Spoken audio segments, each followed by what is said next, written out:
toutes et à tous, bienvenue dans Security and Defense Shift. Pour ce premier épisode, nous avons décidé de vous emmener au cœur de nos territoires pour parler sécurité. La sécurité que les Français, que vous, nous avons placée comme l'une de nos préoccupations principales lors des dernières municipales qui viennent de se clore. Un sujet qui évidemment sera au cœur de la présidentielle dans quelques mois. Alors évidemment, les enjeux aujourd'hui de criminalité organisée, du trafic de stupéfiants, la délinquance, mais aussi les attaques cyber ou encore les crises climatiques nous interrogent, posent question. Et ce sont sur ces problématiques, mais aussi les solutions que nous allons revenir avec nos invités. En première ligne, les élus, évidemment, les maires, qui sont accompagnés, soutenus par les forces de sécurité, les polices municipales, dont les responsabilités devraient augmenter d'ici à quelques mois, mais aussi les citoyens qui se mobilisent. Plusieurs questions. Aujourd'hui, ont-ils réellement les moyens d'agir? Quelles sont les solutions sur le terrain qui sont à notre portée? Et quelles sont également ces solutions que nous n'avons pas encore testées et que nous pourrions imaginer ensemble?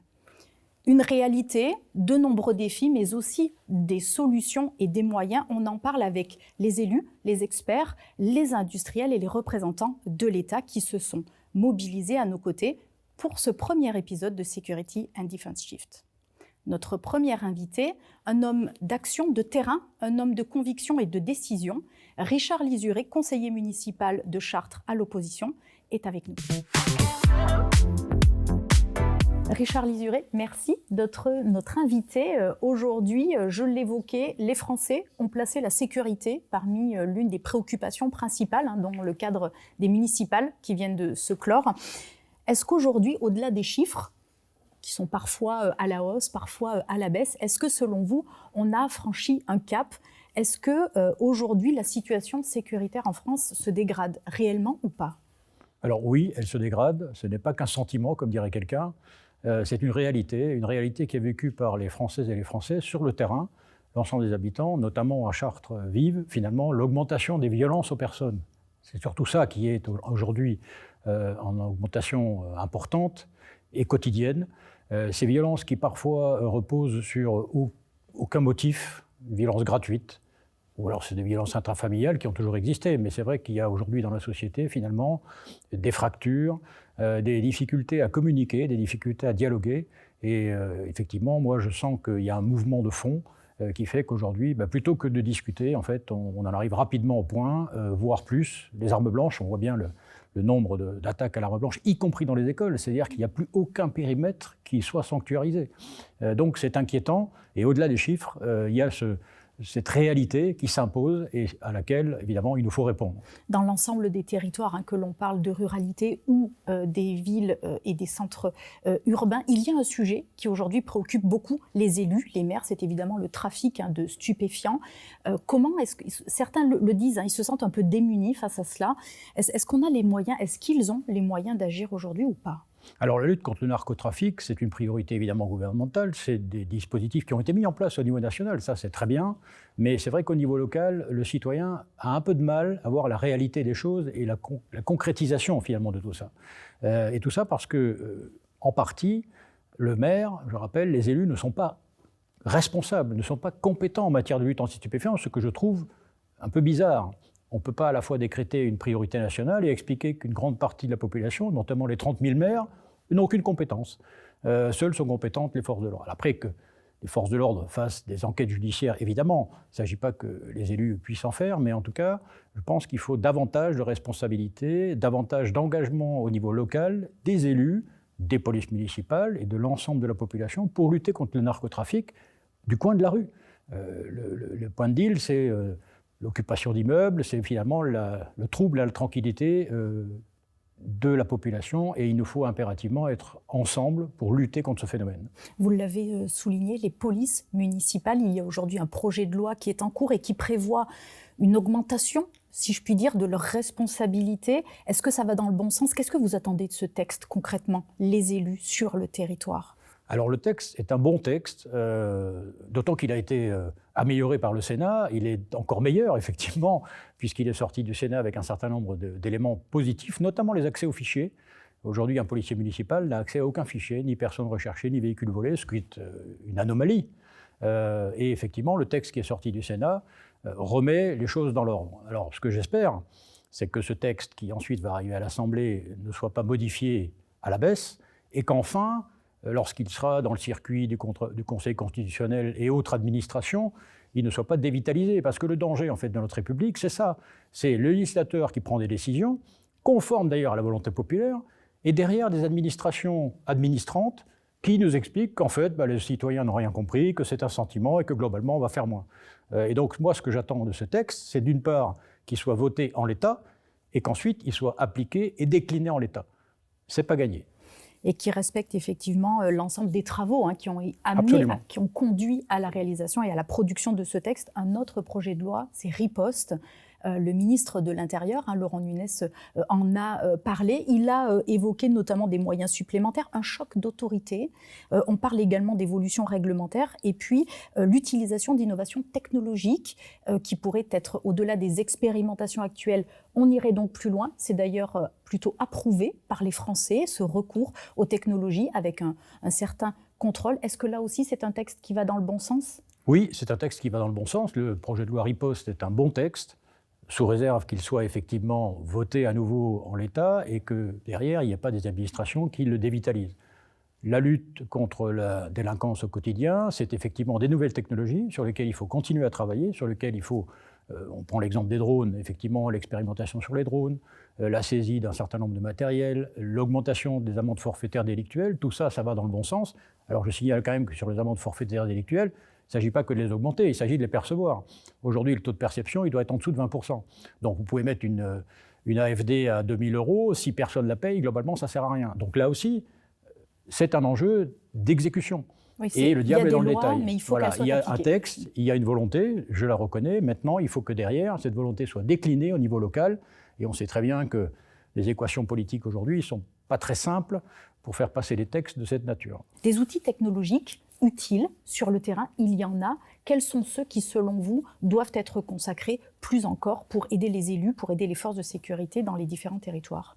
Alors, dans les outils technologiques, on a évidemment aujourd'hui les drones qui sont déjà en expérimentation, qui sont déjà employés, mais il y a surtout la vidéoprotection algorithmique, c'est-à-dire la vidéoprotection augmentée. On a un certain nombre de communes, la quasi-totalité en tout cas, qui sont équipées de caméras de vidéoprotection, souvent aidées par l'État, il faut le reconnaître, mais leur nombre est encore insuffisant, et surtout, dans une commune, par exemple à Chartres, on a 700 caméras à veiller pour l'ensemble de l'agglo. Un être humain ne peut pas veiller 700 caméras. Il lui faut une aide technologique. Cette aide technologique, aujourd'hui, on n'a pas le droit de l'installer. Parce que les textes nous l'interdisent, parce qu'une autorité administrative indépendante qui s'est autosaisie du sujet nous explique qu'on ne peut pas le faire. Alors que le législateur, lui, est prêt à le faire. Vous voyez, là aussi, on a une espèce d'asymétrie de fonctionnement. Donc la technologie, oui, la technologie à bon escient, il ne s'agit pas de faire n'importe quoi, évidemment. Il s'agit de mettre sous le contrôle de l'autorité judiciaire, de l'autorité administrative, mais en même temps, il faut arrêter de toujours se méfier des élus qui pourraient éventuellement faire ce qu'ils n'ont pas le droit de faire. Un élu ne se lève pas le matin en disant « je vais violer la loi ». L'élu se lève le matin en disant « je vais assurer la sécurité de la population » et toute ma journée sera consacrée à ça, en fait. Une dernière question, Richard Lisuré. Est-ce qu'il faut aujourd'hui augmenter, renforcer le pouvoir des maires ? Je ne crois pas qu'il faille l'augmenter en tant que tel. Les pouvoirs existent déjà, les textes existent. Alors évidemment, il y a le projet de loi police municipale qui permettra de donner des capacités supplémentaires, mais il faut surtout leur faire confiance. Il faut faire confiance aux élus, il faut prendre les élus pour ce qu'ils sont, des personnes adultes qui s'engagent pour la collectivité et qui ont envie, encore une fois, de bien travailler en liaison avec l'État et sous l'autorité, bien entendu, des forces de sécurité intérieure. L'élu, il n'est pas indépendant, il n'est pas autonome. En revanche, il faut arrêter de le prendre pour ce qu'il n'est pas, c'est-à-dire que ce n'est pas un électron libre. Et je trouve qu'aujourd'hui, dans notre pays, il y a quand même un peu une espèce de condescendance à l'égard de l'élu, voire de méfiance, parce qu'on ne sait jamais. Non, l'élu, il est là pour l'intérêt général, il faut lui faire confiance, il faut lui donner les moyens, il faut évidemment le contrôler, mais en même temps, voilà, il faut être dans un partenariat constructif et il faut l'associer aux réunions, notamment aux réunions d'état-major dans les préfectures. Alors qu'on fasse une réunion spécifique force de sécurité intérieure, oui, mais je pense qu'il faut associer les élus davantage à ce type de réflexion, à ce type d'échange, parce que c'est en partageant les informations qu'on va être plus efficace ensemble. associer les élus, leur faire confiance. Il faut aussi rappeler qu'ils sont élus donc par les administrés. Ils ont témoigné leur confiance à cette personne et à un conseil qui entoure l'élu. Et donc, c'est peut-être aussi redonner la place à la voix des Français qui s'est exprimée dans les urnes auprès des élus dans les territoires. Richard Lisuré, merci d'avoir été notre invité. Les élus en première ligne, ils ont les moyens, mais cela reste compliqué aujourd'hui de protéger leurs administrés, de faire de la prévention, mais aussi évidemment de continuer à lutter contre cette délinquance du quotidien. Comment retrouver une tranquillité publique? Notre prochain invité, Didier Poulazan de l'Association des maires de France, est avec nous. Didier Poulazan, merci beaucoup d'être notre invité. C'est un grand plaisir de vous recevoir, de vous accueillir.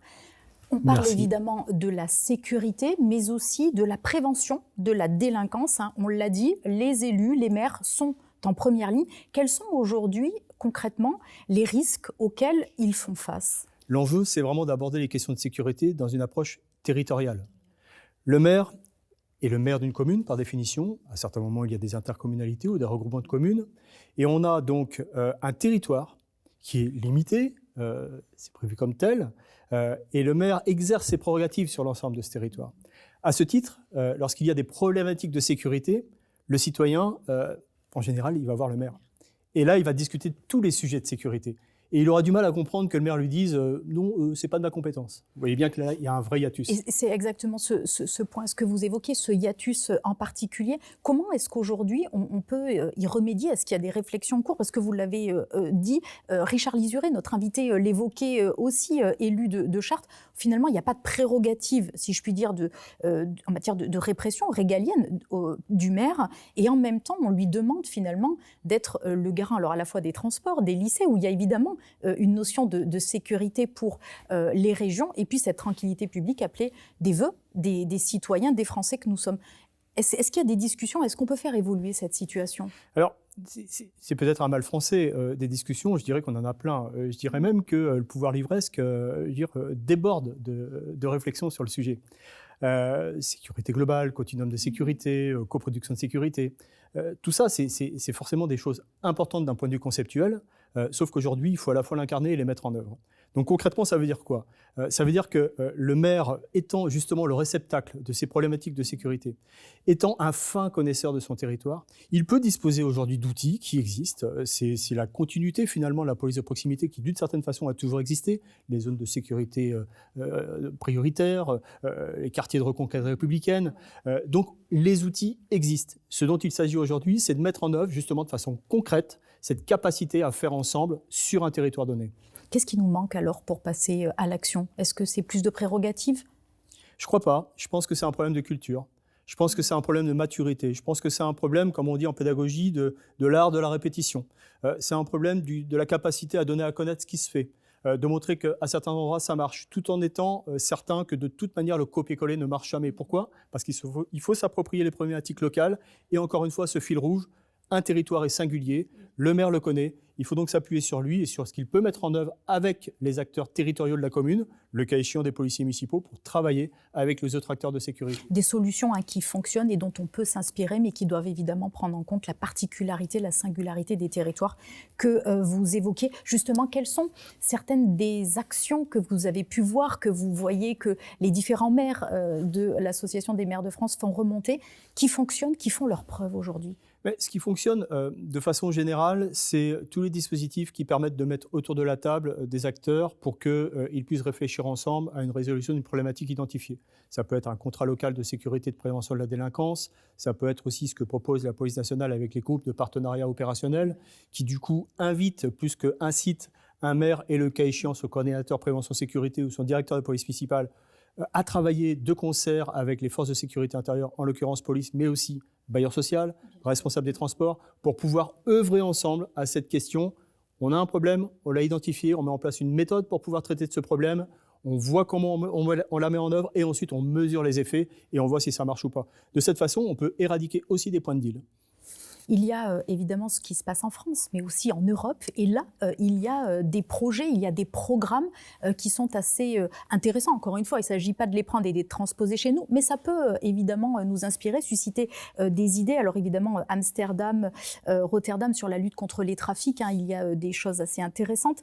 Il y a Viogène, notamment en Espagne, avec des chiffres assez éloquents, moins 25% d'homicides conjugaux entre 2003 et 2016. Donc on voit bien que c'est aussi un programme qui remonte à quelques années. Les cambriolages, c'est la Belgique qui a adressé 12% de cambriolages en moins en 6 mois. Il y en a d'autres dans d'autres pays. Quels sont ces fameux programmes qui vous intéressent particulièrement ou vous dites qu'il y a peut-être des choses à faire ? Alors, ces programmes sont tous très intéressants. Et je pense qu'effectivement, vous l'aviez dit tout à l'heure, cette question d'inspiration qui ne peut pas surtout devenir un copier-coller est forcément une bonne chose. Si on s'intéresse au programme donc, à Amsterdam, les maires là-bas ont plus de prérogatives et plus d'impact du point de vue répressif. Ce n'est pas forcément une bonne chose.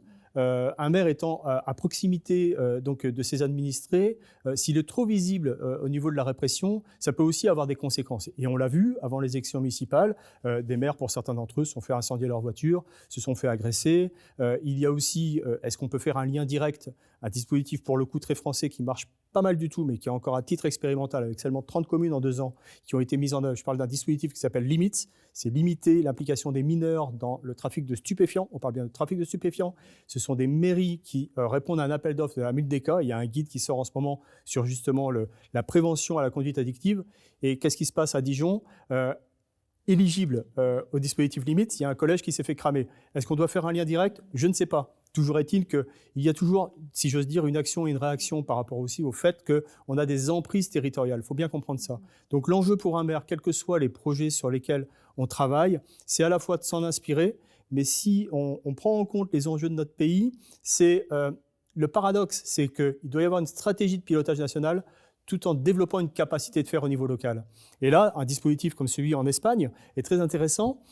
Et en France, on peut y répondre aujourd'hui à notre façon, mais c'est encore un peu trop divers, je dirais. C'est encore quelques pièces de puzzle qui ne sont pas assemblées. L'enjeu, c'est de réussir à créer une politique cohérente. Qui soit capable effectivement d'avoir des résultats au niveau local et d'être mesurée. Alors difficile évidemment, mais on a envie de vous demander s'il y avait un point de départ, une solution, une première action qui vous paraîtrait clé, essentielle pour faire bouger les lignes plus encore. Quelle serait-elle ? Mais je dirais qu'elle part d'une prise de conscience. Aujourd'hui, le fait que cette émission existe, le fait qu'on soit en capacité de pouvoir parler de choses dont on parlait peu encore il y a peu de temps sur le fait de faire ensemble. C'est quelque chose d'important. Il y a une image qui me frappe souvent. Des personnes disent des fois « oui, mais on n'est pas dans le même couloir de nage ». Pour moi, c'est complètement erroné. On n'est peut-être pas dans le même couloir de nage, mais on est dans la même piscine. Donc à un moment donné, il faut comprendre qu'il n'y a pas des murs au niveau de la ligne de flottaison. Il y a bien une piscine et à un moment donné, il va falloir apprendre à faire de la nage synchronisée. Merci beaucoup Didier Poulazan d'avoir aussi replacé le collectif au cœur de cette action qui revient également à la confiance qui était évoquée notamment par notre invité précédent. Merci Didier Poulazan d'avoir été notre invité. Merci à vous. Que se passe-t-il dans les territoires ? On continue à mieux comprendre ce à quoi font face les élus, reconstruire cette tranquillité publique. Je vous propose qu'on fasse le point avec 2 réalités, 2 territoires, 2 invités. Christophe Bouillon, Emmanuel Hayat sont nos prochains invités. Merci messieurs d'être avec nous, c'est un plaisir de vous accueillir. Christophe Bouillon, Emmanuel Hayat, on revient sur ce sujet, évidemment de prévenir, réduire la délinquance, ce retour à la tranquillité publique, appelé des vœux de vos administrés, des Français que nous sommes. Peut-être une première question qui sont finalement les risques aujourd'hui, les menaces qui vous inquiètent peut-être le plus, si je puis dire, dans vos communes respectives. Monsieur Bouillon. Alors elles sont multiples, elles sont plurielles. On a la question, même dans les petites villes aujourd'hui, du narcotrafic. Malheureusement, on a bien vu que l'ensemble du territoire était confronté à ce trafic. On a la question aussi aujourd'hui du protoxyde d'azote, c'est étonnant. On a encore les questions de rodéo.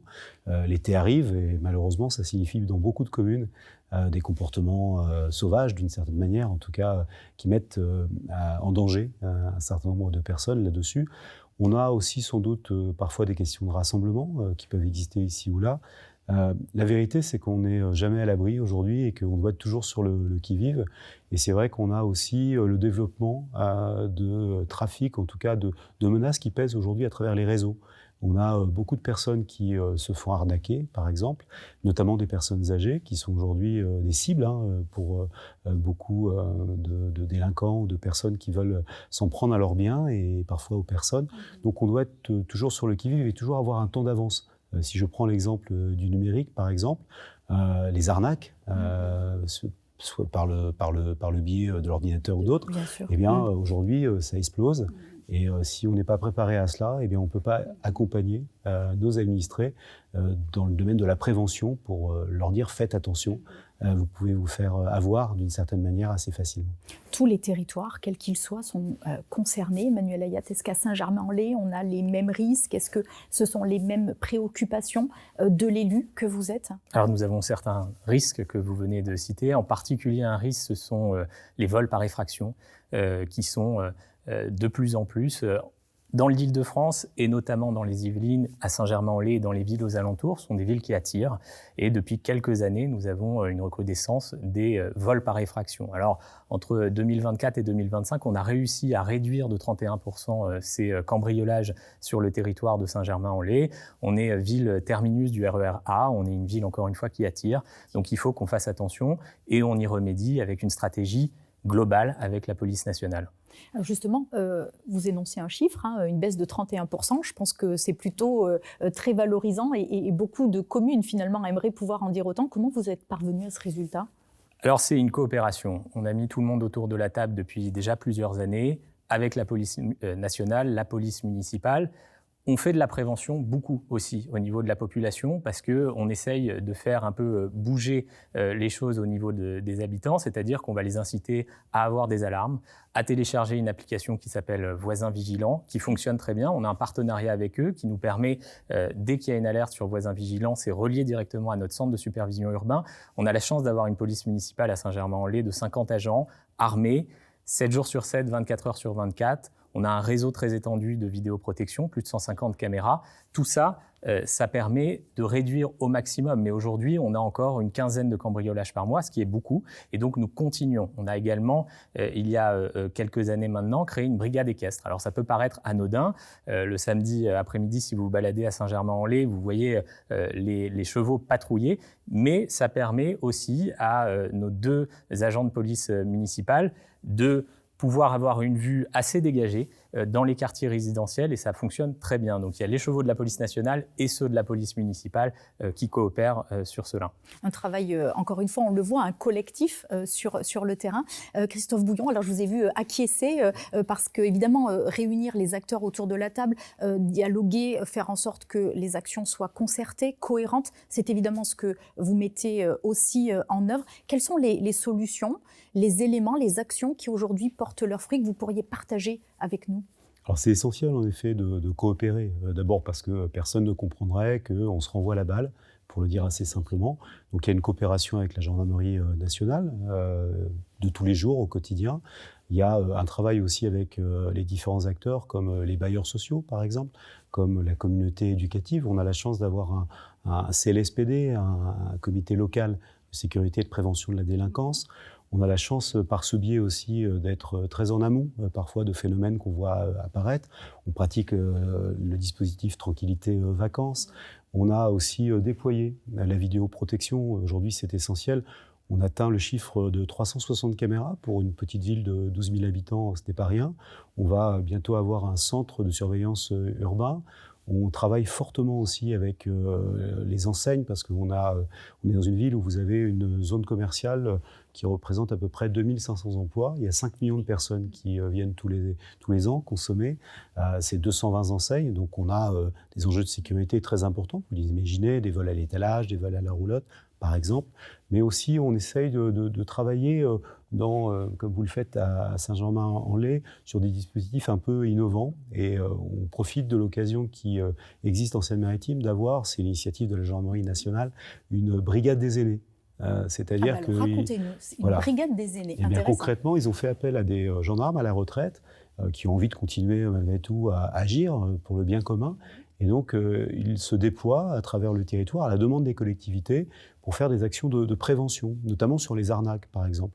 Donc, on a eu pendant plusieurs mois des ateliers à destination des plus âgés, ou parfois des plus jeunes aussi. Ils sont aussi parfois victimes de cela, pour leur donner quelques bons conseils pour éviter d'être arnaqués ou même d'être harcelés par le téléphone. Donc, il y a un vrai travail en commun entre le Conseil des sages, la brigade des aînés, et on a plus de 300 personnes qui sont venues comme ça participer à ces ateliers.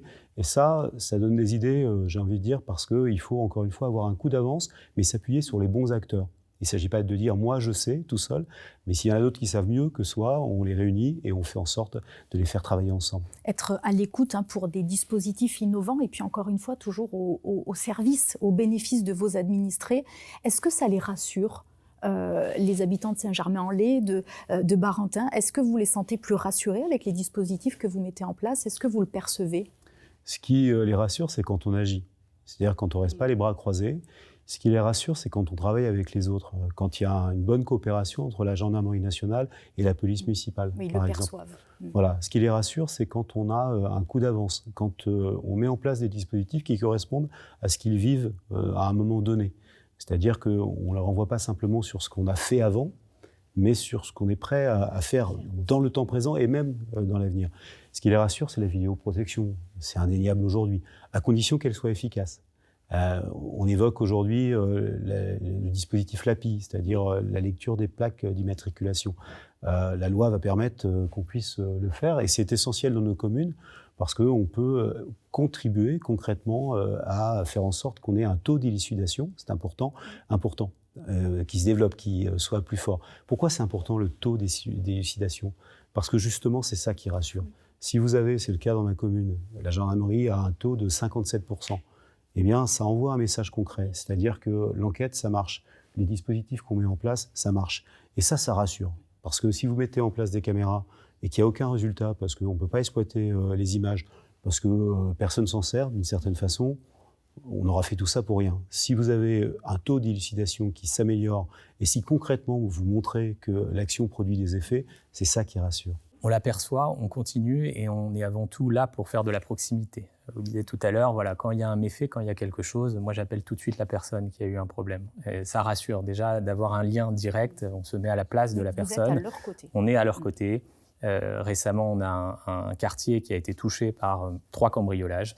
On a fait une réunion chez l'habitant, on a donné des bons conseils, et puis ils voient tout de suite, on met en place, c'est une sorte de task force entre la police nationale, la BAC, la police municipale, des patrouilles très renforcées dans le quartier, et puis on leur montre aussi le plan de déploiement de la vidéoprotection. À Saint-Germain-en-Laye, on a beaucoup déployé dans l'hypercentre, on commence de plus en plus à déployer la vidéoprotection dans les quartiers résidentiels. Et donc là, on est encore plus efficace. Donc cette transparence finalement que Exactement. Vous évoquez, qui permet finalement à vos administrés de savoir ce que vous faites et ce à quoi ça sert dans leur quotidien.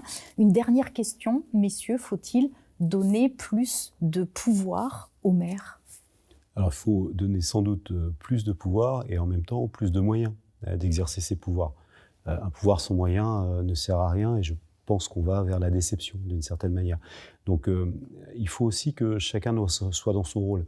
Je pense qu'il est important aussi qu'on ne soit pas sur un volet trop répressif, parce que mon collègue le soulignait, nous sommes dans la proximité. Il ne faut pas perdre de vue que c'est important.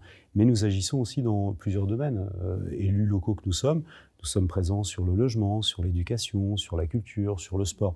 Donc faisons attention aussi de ne pas dévoyer de quelque part ces missions à 360 degrés qui sont les nôtres. Ce qu'on a besoin sans doute, c'est aussi concrètement plus de moyens à travers des dispositifs législatifs. Moi, je vois d'un bon œil la loi sur la police municipale, la loi Riposte, qui apporte des réponses immédiates sur le protoxyde d'azote, par exemple. Oui. Donc, ce qu'on a besoin, c'est ça, c'est d'avoir un outil derrière nous qui nous permette concrètement de ne pas être bloqué d'une certaine manière. Jusqu'alors, par exemple, sur le LAPI, le dispositif de lecture des plaques d'immatriculation, franchement, ça ralentissait notre action. Sûr. Donc, nous, on a besoin plutôt de ça. On n'a pas besoin, on ne demande pas à être à la place de la gendarmerie. Ça, c'est pas du tout notre rôle. ils ont un pouvoir d'enquête, ils font des choses formidablement bien. On ne peut pas, nous, travailler sur la question des trafics de drogue, mener une enquête, ce n'est pas notre rôle. Par contre, on peut aider, fournir des images, donner de l'information, des choses comme ça. C'est ça qu'on peut faire concrètement. Donc vous voyez, chacun son rôle, c'est important. Par contre, qu'on nous donne encore plus de moyens et qu'on améliore aussi et qu'on encourage et qu'on renforce les coopérations qui sont nécessaires. Emmanuel Ayette. Plus de moyens et simplifier. Je donne un exemple. J'étais la semaine dernière avec un équipage. On contrôle un scooter en contresens. On doit appeler le chef de poste de la police nationale avec une circonscription d'une 12aine de villes. Le temps qu'ils répondent, on allonge le contrôle. Alors que si on avait accès directement aux fichiers, ça serait beaucoup plus simple. Si on nous permet d'avoir un drone demain, 80% du territoire de Saint-Germain, c'est de la forêt. On a de plus en plus de fugues, de disparitions.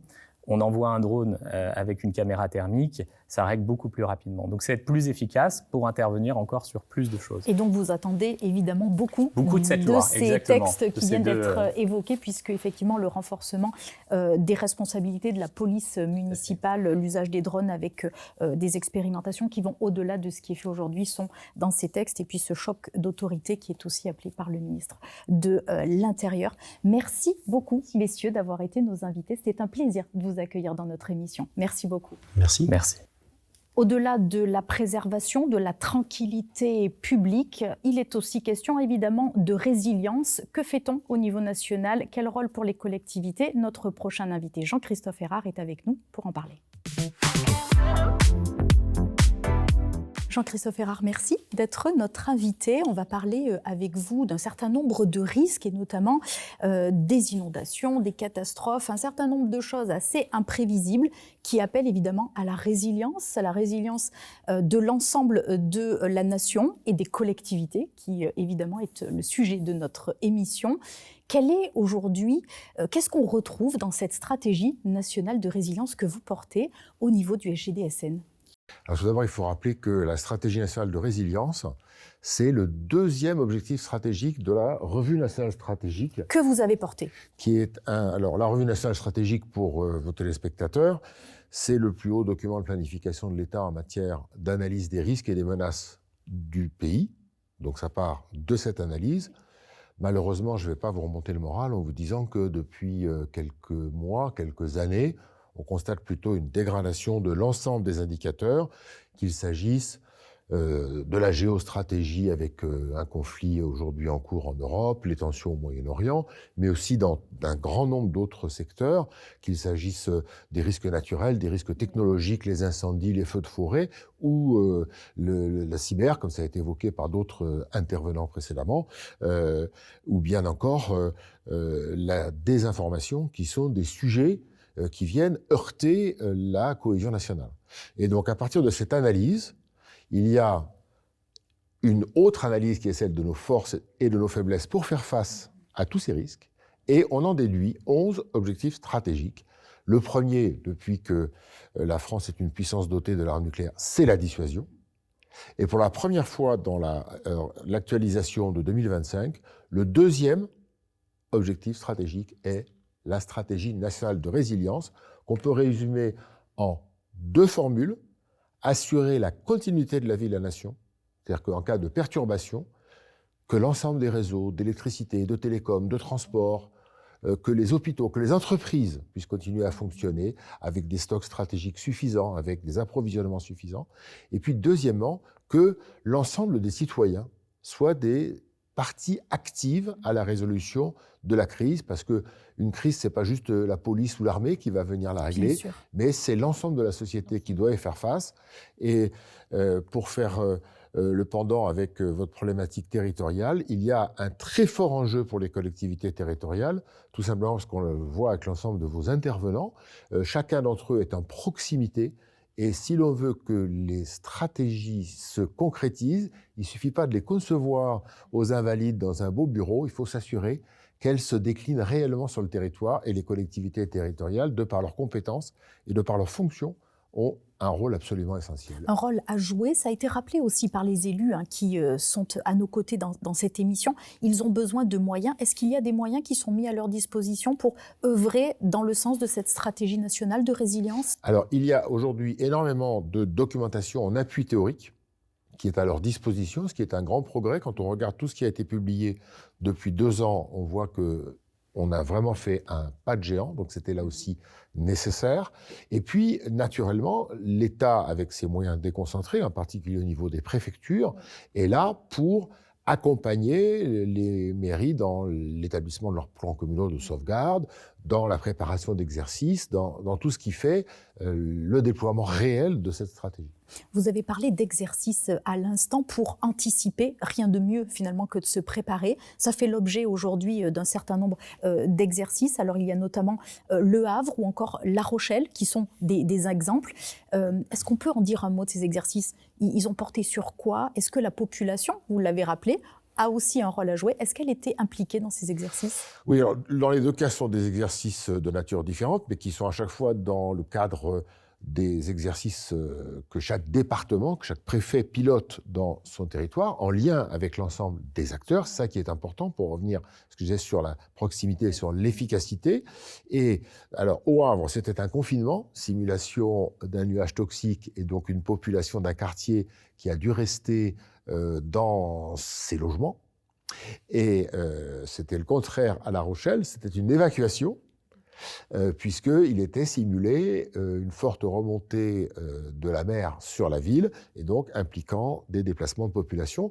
Et dans les deux cas, ce qui est intéressant, c'est qu'on fait jouer l'ensemble des participants institutionnels, préfectures, collectivités territoriales, mais aussi les associations agréées de sécurité civile, et jusqu'à la population, puisque naturellement, la population est particulièrement concernée par cette stratégie nationale de résilience, raison pour laquelle on a publié ce guide, tous responsables, qui s'adresse à l'ensemble de la population et qui donne les bons réflexes. Donc là encore, un outil supplémentaire pour répondre à votre question, des moyens mis à disposition des territoires pour se doter en nouvelles capacités de résilience. Et à l'issue de ces exercices, est-ce qu'il y a effectivement ce qu'on appelle des retours d'expérience? Est-ce que ça permet de faire améliorer les choses? Est-ce que ça rassure la population?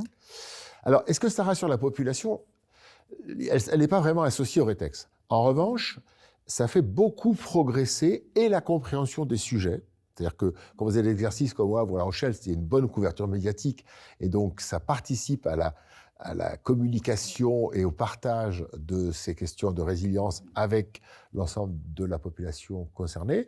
Et en revanche, ça fait beaucoup progresser les équipes. Qu'il s'agisse de moyens de communication dont on se rend compte en situation réelle qu'ils ne sont pas interfaçables, et que donc on a un progrès à faire si on veut échanger des données en temps réel entre les services déconcentrés de l'État, le SDIS, la commune, les associations agréées de sécurité civile. Sur des points comme cela, on est en capacité d'analyser ce qui n'a pas bien fonctionné, de le corriger et de le rejouer une autre fois pour s'assurer que c'est beaucoup plus fluide et qu'on va fonctionner correctement. Et qu'il y a une progression. Est-ce que d'autres exercices sont prévus prochainement? Alors chaque année, il y a une circulaire que le ministère de l'Intérieur adresse au préfet. Pour donner un ordre de grandeur, il y en a à peu près 800 par an qui sont organisés dans l'ensemble du territoire. Il y a des exercices très divers. Vous connaissez souvent les exercices spécialisés autour des centrales nucléaires ou les plans Polmar pour ce qui concerne les pollutions marines, qui sont des grands plans nationaux. On vient d'avoir l'exercice Orion, qui est encore un autre grand type d'exercice. Mais dans chaque territoire, on demande au préfet d'organiser au moins 4 exercices. Et ceux-là vont se faire, comme je le disais, avec l'ensemble de la population, enfin de l'ensemble de la population. En tous les cas, au moins de tous les acteurs, et parfois la population. L'intérêt de ces exercices départementaux, c'est qu'ils vont être à chaque fois adaptés à une réalité locale. Vous comprenez bien qu'en Isère, on ne va pas pratiquer de la même manière qu'en Loire-Atlantique. Bien sûr. Voilà, et que les risques ne sont pas les mêmes, et que donc il est nécessaire. Et puis les partenaires ne sont pas forcément les mêmes non plus. Et donc pour travailler avec les acteurs, vous devez adapter, à partir d'un scénario identique, la réalité de l'exercice à la réalité du territoire. Et c'est ça qui fera son efficacité. La réalité du terrain et la particularité de chacun des territoires. Une question sur le document Tous responsables, on peut se le procurer où? Alors il est en ligne, sur le site du SGDSN, sur le site info.gouv.fr/risque, qui est le grand site d'information sur l'ensemble des sujets du gouvernement, le site du SIG, le service d'information du gouvernement. Et puis, chaque préfecture, chaque association d'élus a été associée à la préparation de ce document et donc le relaye également vers ses adhérents pour faciliter la diffusion. Il y a également un outil, des kits qui seront disponibles. Ce sera prochainement, alors peut-être fin avril, au mois de mai. Est-ce qu'on peut en savoir un petit peu plus? Alors, j'ai un scoop pour vous. Vous les avez? C'est depuis lundi. C'est depuis lundi, c'est Voilà. actualisé. Donc, le GDSN a été plus vite que prévu. En plein d'actualité, oui, oui. Alors, c'est un travail interministériel, hein, c'est pas seulement le GDSN, il porte le sigle gouvernement. Ça a été réalisé en collaboration avec l'AMF. Et donc, cette plaquette est un guide pratique qui, cas par cas, vient expliquer quelles sont les responsabilités des uns et des autres et comment est-ce qu'une collectivité, à partir de rétextes de bonnes expériences, a pu apporter des solutions qui peuvent être réutilisées et adaptées localement, parce que, comme je le disais tout à l'heure, ça ne va pas être duplicable, mais par contre, c'est intéressant de s'en inspirer pour se l'approprier sur un territoire et en faire à nouveau une action utile. Et puis, il y a un deuxième... Alors celui-là, donc, aussi guide, site du ministère de l'Intérieur, site de l'AMF, site du SGDSN. Et il y a un autre document établi en parallèle, qui est celui réalisé avec donc SGDSN CEREMA, qui pilotait un groupe avec les 6 associations de cadres dirigeants territoriaux, donc les administrateurs, les directeurs de SDIS, les directeurs généraux de collectivités, etc., et qui ont produit un premier document d'une trentaine. Alors ça, là, c'est vraiment les professionnels parlent aux professionnels. Ce sont que des fiches de rétex qui se présentent donc sous une forme assez peu digeste, contrairement aux documents plus littéraires pour les élus, mais qui est très opérationnel. C'est-à-dire qu'un directeur général de service qui se demande comment organiser un exercice, La Rochelle est dedans, il aura la fiche de La Rochelle, et s'il veut s'en inspirer, il peut contacter la personne, puisque chaque fiche commence par le nom de la personne qui l'a rédigée et donne ses coordonnées pour permettre d'aller directement contacter les gens qui peuvent vous apporter des bonnes pratiques. Une multitude d'outils donc à disposition de chacun de celles et ceux qui sont concernés, et nous le sommes toutes et tous. Merci beaucoup Jean-Christophe Erard d'avoir été notre invité. Nous avons parlé d'un certain nombre de risques. Il y a évidemment le risque cyber aujourd'hui, pour lequel nous sommes à nouveau toutes et tous concernés. Le général Mirabeau est avec nous pour en parler. Général Mirabeau, merci d'avoir accepté notre invitation. Avec vous, on parle des risques, et notamment des risques cyber. Il y a quelques chiffres, tout de même, les collectivités. En 2025, elles ont représenté 11% des victimes de ransomware. Aujourd'hui, quel est l'état des risques cyber qui pèsent sur les collectivités ? Les collectivités locales que nous rencontrons sur le terrain, très clairement, aujourd'hui, le risque cyber est vraiment connu, et ils savent qu'ils seront un jour attaqués. Aujourd'hui, c'est 10% des collectivités locales qui, au cours des 12 derniers mois, ont rencontré un incident cyber. Si je prends un seul exemple qui a été assez médiatisé, celui de la mairie de Lille en 2023, très récemment, le directeur général des services est revenu sur ça. Qu'est-ce que c'est un incident cyber pour une collectivité ? C'est plusieurs mois où on gère l'état civil à la main, où on paye ses agents à la main, et où on est obligé de fermer un certain nombre de services à la population. Donc il y a des conséquences qui sont considérables et que les élus maîtrisent bien. Et aujourd'hui, pour une collectivité, le risque, c'est le piratage, c'est de l'hameçonnage et c'est du rançongiciel, très clairement. Vous l'avez évoqué, c'est effectivement de nouvelles méthodes de travail. Il faut revenir aux anciennes méthodes. Il y a également des coûts financiers qui sont évidemment importants, et puis une rupture des services pour les administrés. Est-ce qu'ils sont de plus en plus nombreux, ces accompagnements mis en place auprès des collectivités par l'État, par la gendarmerie nationale aussi, évidemment ? Aujourd'hui, les collectivités, elles ont un panel de services d'accompagnement qui est présent. Il faut qu'elles arrivent à savoir où chercher et que faire. Je dirais qu'il y a un circuit en 3 temps. Il y a tout d'abord de faire un diagnostic, savoir où elles en sont. Ce diagnostic, il est proposé par l'Agence nationale cyber, l'ANSSI, avec un outil qui s'appelle Cyberdépart. Et la gendarmerie peut aider les collectivités dans la réalisation de ce premier diagnostic. Où j'en suis ? Deuxièmement, se préparer avec ses équipes dans une collectivité à affronter une crise cyber. Il y a un outil de sensibilisation et de gestion de crise qui s'appelle Cap Cyber, proposé par cybermalveillance.gouv.fr. C'est un exercice en 2 heures où la collectivité se met dans la situation d'une crise cyber et de voir comment elle s'organise. Et puis enfin, après s'être préparé, c'est être en capacité de faire face à la crise cyber en elle-même, alerter, aller rechercher de l'aide avec le 17 Cyber qui permet d'être mis en relation avec des prestataires de confiance, voire avec un gendarme ou un policier. Il y a donc beaucoup d'outils à disposition de ces collectivités. La réglementation aussi vient renforcer tout ça. On pense évidemment à NIS 2, donc cette réglementation européenne. Nous attendons la transposition, évidemment, dans le droit national. Mais il ne faut pas attendre cette transposition pour agir. On parle évidemment des collectivités assez conséquentes qui sont assujetties à cette réglementation. Par quoi est-ce qu'elles doivent passer pour être conformes ? Alors, NIS 2, c'est effectivement cette directive qui vise à renforcer le niveau de cyber à la fois d'acteurs économiques mais aussi de collectivités locales. La transposition permettra de préciser quelles sont les collectivités qui sont concernées. En tous les cas, dès aujourd'hui, pour les grosses collectivités, il faut se préparer et comprendre quelle est la logique de NIS 2. La logique de NIS 2, c'est à la fois une première obligation de s'enregistrer auprès de l'autorité nationale, c'est-à-dire l'ANSSI. Une deuxième qui est de gérer ces risques cyber en utilisant un référentiel qui vient d'être publié, qui est le référentiel Cyber France. Et puis la troisième obligation, c'est celle de signaler des incidents. Et donc pour ces collectivités, eh bien, le temps de l'action, c'est maintenant. Alors, vous l'avez rappelé, c'est une question d'hommes, la cybersécurité, de formation, de sensibilisation. Il y a aussi des outils technologiques qui peuvent venir aider les collectivités. Est-ce que certaines d'entre elles, les adresses en particulier, sont adaptées à leurs besoins, à leur niveau de maturité ?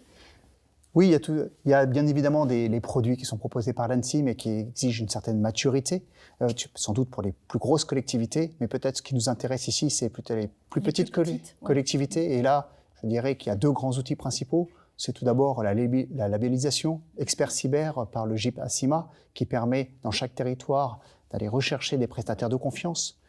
Et puis, je voudrais signaler aussi ce qui a été fait par l'Agence nationale de cohésion des territoires, l'ANCT, avec la suite numérique, qui est disponible depuis le 1er janvier dernier, qui d'ailleurs est gratuite pour les plus petites collectivités et qui propose une identité numérique solide, qui propose des outils numériques qui sont ceux qui sont les plus utilisés, la messagerie, le stockage, tout cela dans une approche sécurisée.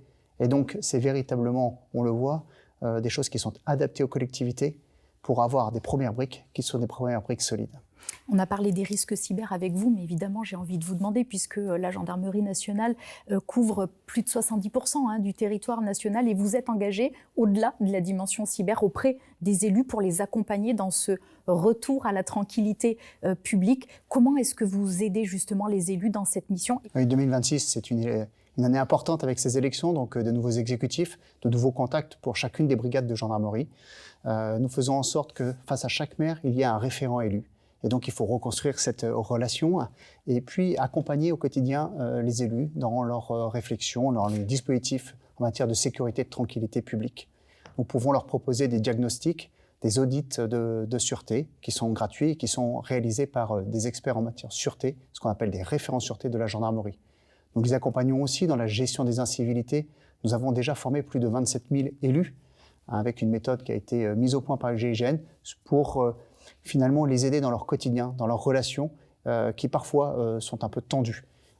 Et puis enfin, nous continuons à former les élus. Nous avons une plateforme Jean d'élus sur Internet qui fait la collection de toutes les ressources que nous mettons à leur disposition. Nous avons par exemple des MOOC sur la gestion des pots sauvages de déchets, sur la manière dont ils peuvent exercer leur rôle d'officier de police judiciaire.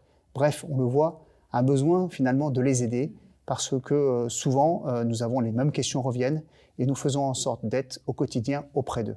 Et c'est la démarche que nous entretenons et c'est la démarche que nous allons donc, c'est une priorité en cette année 2026. Une démarche évidemment d'accompagnement au quotidien au travers d'une relation de confiance, c'est ce que vous illustriez à l'instant. Général, merci d'avoir été notre invité. Vous avez souligné beaucoup d'outils, de solutions, de moyens qui sont mis à disposition des élus. On vous invite évidemment à aller sur l'ensemble des sites et notamment messervices.cyber.gouv.fr/collectivité et là il y a un outil disponible avec un premier diagnostic cyber qui sera accompagné par un aidant cyber et recevoir 6 recommandations prioritaires. C'est du concret, c'est du pragmatique et c'est à votre disposition, mesdames et messieurs, les élus généraux. Merci d'avoir été notre invité. C'était un plaisir de vous accueillir dans notre émission. À présent, notre prochain invité, on vient de parler des technologies de cyber. Il y en a beaucoup d'autres qui sont au service des élus. Sur quoi portent-elles ? Quelles sont les promesses qu'elles annoncent ? On fait le point avec notre invité, Laurent Denisot. Laurent Denisot, bonjour et merci d'être Bonjour. notre invité. Nous avons parlé des technologies au service, en appui à la fois des élus, mais aussi évidemment des forces de sécurité, de la police municipale qui est évidemment en première ligne en matière de sécurité dans les territoires. Première question peut-être pour essayer de comprendre de quelle technologie parle-t-on concrètement? Et puis quelque chose d'important pour les Français, c'est pour quels usages?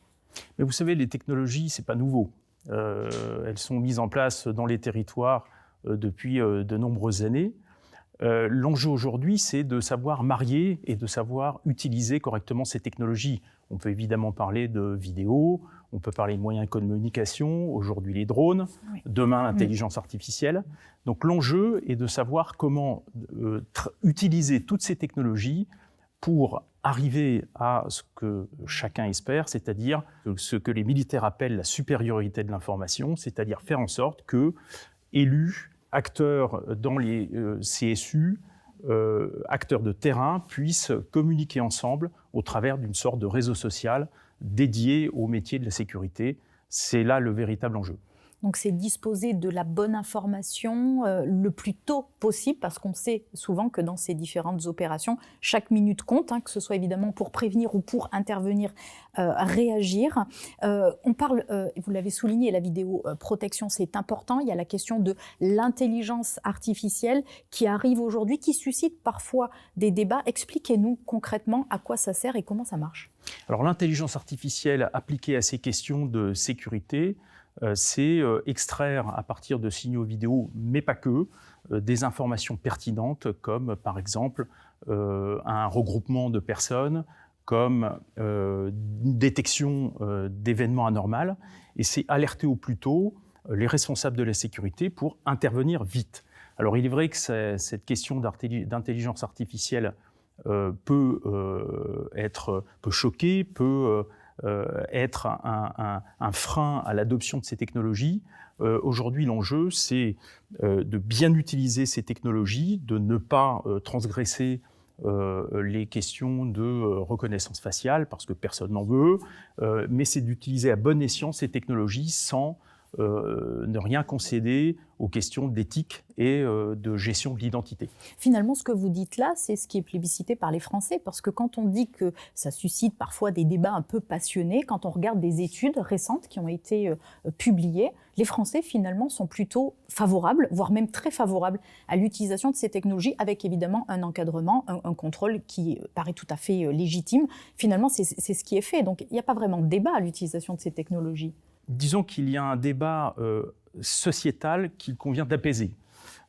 Et pour l'apaiser, je crois qu'il faut ouvrir la question d'une IA qui soit éthique. Et pour que cette IA soit éthique, eh bien, il faut la faire contrôler par une autre IA. Il n'y a pas le choix. Donc l'enjeu de dépassionner ce débat, de le rendre finalement, de répondre à la question des Français que vous évoquez, qui est « je veux me sentir plus en sécurité », sans ne rien concéder à mes libertés, eh bien c'est ça, c'est bien utiliser l'UA.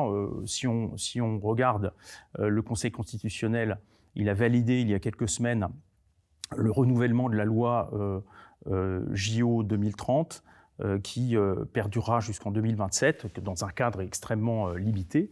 Mais aujourd'hui, ça devient possible.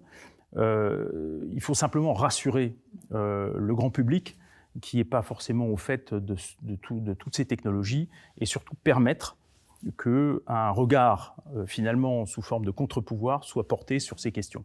Et là, on arrivera à nos fins, c'est-à-dire d'avoir un débat utile pour chacun. Utile et un débat apaisé, des réglementations évidemment européennes aussi viennent encadrer l'intelligence artificielle avec cette notion d'éthique et donc des valeurs européennes qui sont tout à fait évidemment importantes. On parle évidemment de l'ensemble des risques. On évoquait les catastrophes naturelles. Il y a des outils qui sont aussi extrêmement utiles. Quels sont-ils ? Eh bien, les catastrophes naturelles, pour parler de cas concrets, ça peut être des crues, on l'a vu récemment, ça peut être des incendies. Et à chaque fois, il faut revenir sur la question du partage de l'information, puisque finalement, une crue, c'est quoi ? C'est une vague qui va partir d'un certain point pour arriver à un autre. Et cette vague, il faut que chacun, sur le parcours de cette vague, soit parfaitement informé et en temps réel, puisque un élu va être confronté, évidemment, au fait de devoir évacuer des zones, dans le cas d'une crue. Donc il est important que cette information soit bien partagée. Il existe des systèmes nationaux comme Vigicru qui permettent d'avoir une vue macroscopique, mais il est important que les données qui sont aujourd'hui captées par un certain nombre de dispositifs qui sont répartis le long des rivières, par exemple, puissent être intégrées dans ce que j'évoquais tout à l'heure, ces logiques d'hypervision qui permettent à chacun d'être connecté en temps réel du citoyen jusqu'aux élus. Alors, il y a des dispositifs assez conséquents qui sont mis en place aujourd'hui dans un certain nombre de collectivités. On ne peut pas toutes les citer, mais il y a notamment l'Oise qui a mis en place un certain nombre d'éléments. Nice qui est sur une approche un peu différente. Il y a Chartres, il y a Dijon. Les exemples sont nombreux. Est-ce que ces outils qui sont à la fois parfois similaires, mais aussi avec des différences notoires, est-ce qu'ils sont efficaces aujourd'hui ? Alors, je crois qu'il y a un bon niveau d'efficacité pour ceux qui les mettent en place. L'enjeu, c'est de les rendre accessibles à tous, puisque finalement, ces technologies ont été développées au cas par cas, mais je crois que chacun des élus de petites ou moyennes villes peuvent et doivent accéder à ces technologies. Donc l'enjeu, c'est de faire en sorte que tous ces outils soient accessibles et surtout que les données et les outils soient traités en toute souveraineté, c'est-à-dire que les données soient bien hébergées en France, que les technologies en question ne puissent pas être coupées par des acteurs étrangers. On parle de la notion de kill switch, c'est-à-dire qu'on doit pouvoir, pour des raisons de continuité de service et de résilience, maîtriser de bout en bout. Et je pense que la chaîne des industriels qui travaillent sur ces sujets, le GICAT, le groupement du GICAT qui intervient là-dessus, est en mesure de proposer des acteurs qui sont capables de se fédérer pour offrir des solutions de bout en bout. Alors des acteurs qui se fédèrent, qui offrent des solutions, disons, coordonnées, qui permettent à toutes les collectivités, quelle que soit leur taille, de pouvoir accéder à ces outils technologiques que vous évoquez. Derrière ce que vous évoquez, vous parlez de continuité d'activité, vous parlez de résilience. On entend aussi souveraineté, c'est-à-dire que ces entreprises qui sont françaises, qui sont au plus proche des territoires, ça aussi c'est un élément important pour les élus, pour les collectivités. C'est important pour les collectivités comme pour notre industrie. C'est-à-dire que les collectivités sont en droit d'attendre une maîtrise de leurs outils et de leurs données, ça c'est le premier point.